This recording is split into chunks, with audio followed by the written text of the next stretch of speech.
సహోదరి, సహోదరుడా, యేసుక్రీస్తు దివ్యనామమున మరొకసారి ఈ రాత్రికాల సమయములో మీ అందరికీ శుభాలను, వందనాలను తెలియచేస్తున్నాను.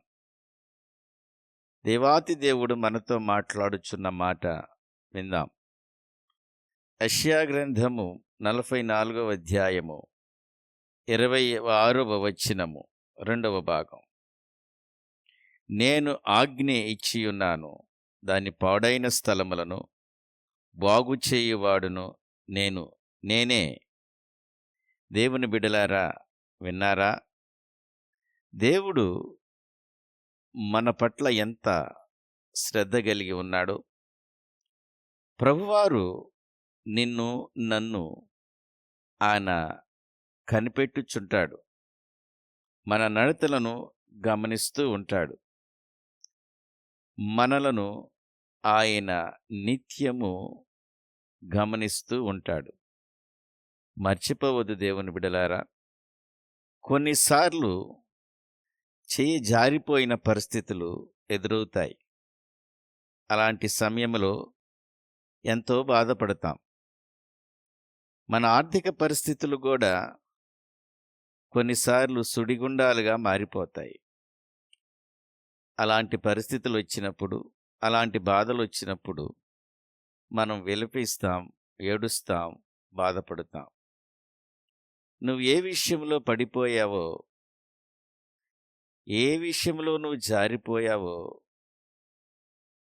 ఆ పరిస్థితులను బట్టి నువ్వు ఏడుస్తున్నావా?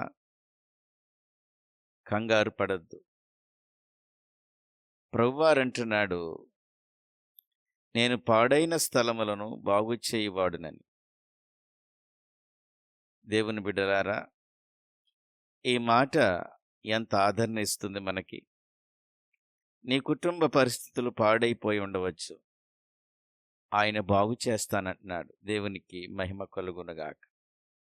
ఆర్థిక పరిస్థితులు దారుణముగా పాడైపోయినా ఆయన బాగు చేయగలిగిన దేవుడు.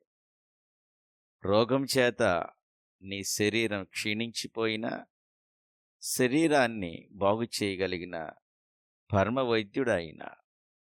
శరీర ప్రాణాత్మ దేహాలలో ఆయన బాగు చేయగలిగిన దేవుడు. ఒక్క క్షణము ఆయన వైపు తిరిగి, నువ్వు ఎక్కడైతే పాడైపోయావో ఆ పాడైపోవడానికి కారణం కలిగిన కారణాలను ఆయనకి చెబితే ఆయన ఆ పాడైన వాటిని సరిచేసి మరలా నిలబట్టగలిగిన గొప్ప దేవుడు ఆయన. వింటున్నారా దేవుని బిడ్డలారా? ఒకసారి ఆయన వైపు తిరిగి, ప్రభువా, నన్ను నువ్వు జ్ఞాపకం చేసుకో, నా జీవితాన్ని కట్టు, నా జీవితం పాడైపోయింది, నా సంసారం పాడైపోయింది, నా వ్యాపారం పాడైపోయింది అని ఆయన వైపు తిరిగి మోకరించి ప్రార్థన చేయగలిగితే, నమ్మదగిన దేవుడు పాడైన వాటిని బాగు చేస్తానని సెలవిస్తున్నాడు. అది ఎలాంటి పరిస్థితులైనా ఆయన గద్దిస్తాడు. ప్రభువారు గద్దిస్తే తుఫాను నిమ్మళమైనట్లు పరిశుద్ధ గ్రంథము మాట్లాడుతుంది. ఆ తుఫాను వల్ల నీ యొక్క కుటుంబ పరిస్థితులు, నీ వ్యక్తిగత జీవితము అల్లకల్లోలముగా ఉంటే ఆయన గద్దించగానే ఆ తుఫాను నిమ్మళమాయెను. అలానే ఆయన గద్దింపు ద్వారా నీ పరిస్థితులన్నీ సరిచేయబడతాయి. నీ కుటుంబ పరిస్థితి బాగు చేయబడుతుంది, క్షేమముగా ఉంటుంది.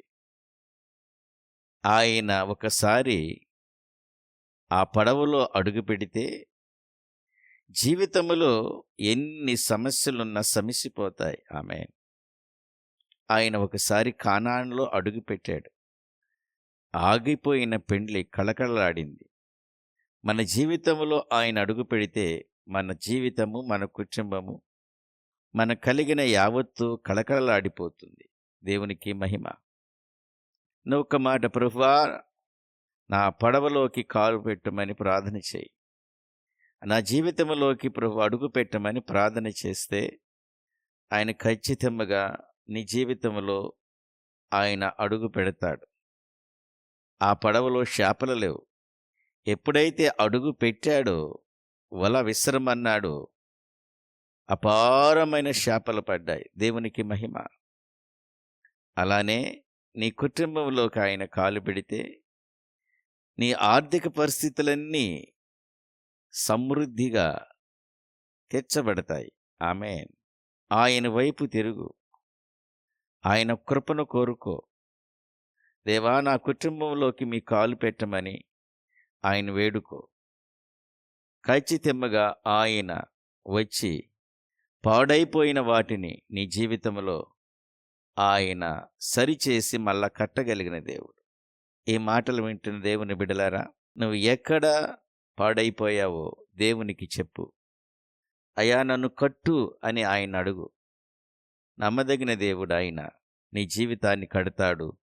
నీ జీవితంలో మళ్ళీ సౌభాగ్యాన్ని, నీ జీవితమంతా సంతోషం సమాధానముతో, నిత్యమైన దీర్ఘశాంతముతో కళకళలాడే ఆ గొప్ప కృపను మీ అందరికీ నా ప్రభువారు అనుగ్రహించునుగాక.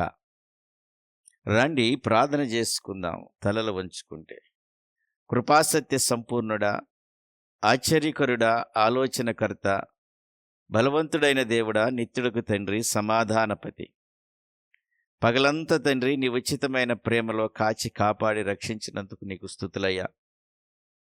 ఆయన ఉదయకాలం నుంచి ప్రభువా, సూర్యోదయం నుంచి సూర్యాస్తమయం వరకు మా బిడ్డలను కాచి కాపాడినందుకు నీకే స్తుతులు స్తోత్రాలు చెల్లిస్తున్నాను. మా బిడ్డలు చేసిన పనులన్నిటిలో ప్రభువా జయాన్ని అనుగ్రహించినందుకు నీకు వందనాలు.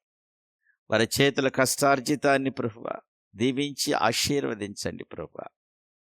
ఈ రాత్రికాల సమయంలో తండ్రి మా జీవితంలోకి అడుగుపెట్టండి ప్రభువా. మా పాడైన జీవితాలను తిరిగి కట్టమని ప్రార్థన చేస్తున్నాను. అయ్యా తండ్రి నాయన, మా కుటుంబం అనే పడవలోకి ప్రభువా మీరు కాలు పెట్టమని వేడుకుంటున్నానయ్యా. అయ్యా, మేమందరం మీ చేతికి అప్పగించుకుంటున్నాం తండ్రి నాయన. మా స్థలాలను, మా కుటుంబాలను, మా జీవితాలను, మా ఆత్మీయమైన జీవితాలను, మా పిల్లల జీవితాలను ప్రభువా కట్టమని వేడుకుంటున్నాను, ప్రార్థన చేస్తున్నానయ్యా.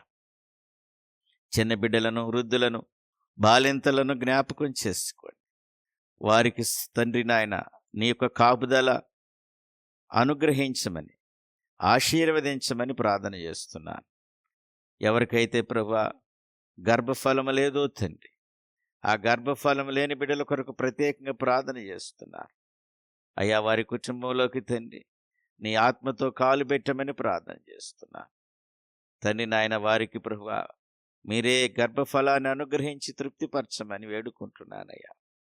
నిరుద్యోగుల కొరకు ప్రార్థన చేస్తున్నాను.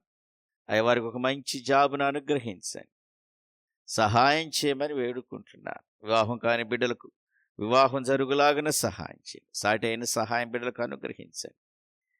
అయ్యా తండ్రి, మా బిడ్డలను, మా కుటుంబాలన్నిటిని కట్టమని, అయ్యా మీరే తండ్రి మీ ఆత్మతో మమ్మల్ని దర్శించమని, పరిశుద్ధాత్మ శక్తితో నింపమని, ఈ రాత్రి పడకల మీదకి వెళుచుండగా మా పడకల చుట్టూ నీ రక్త ప్రోక్షణ చేసుకుంటున్నాం.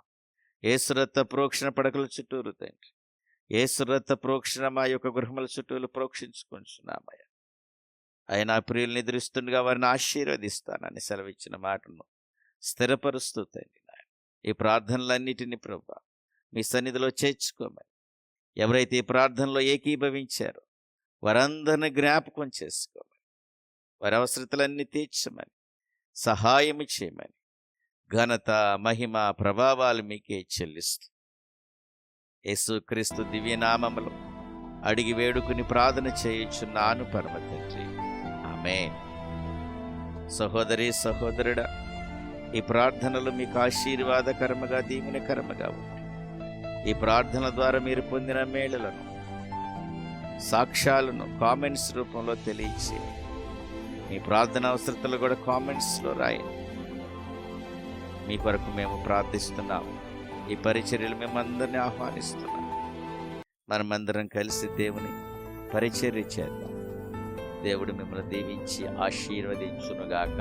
ఆమేన్.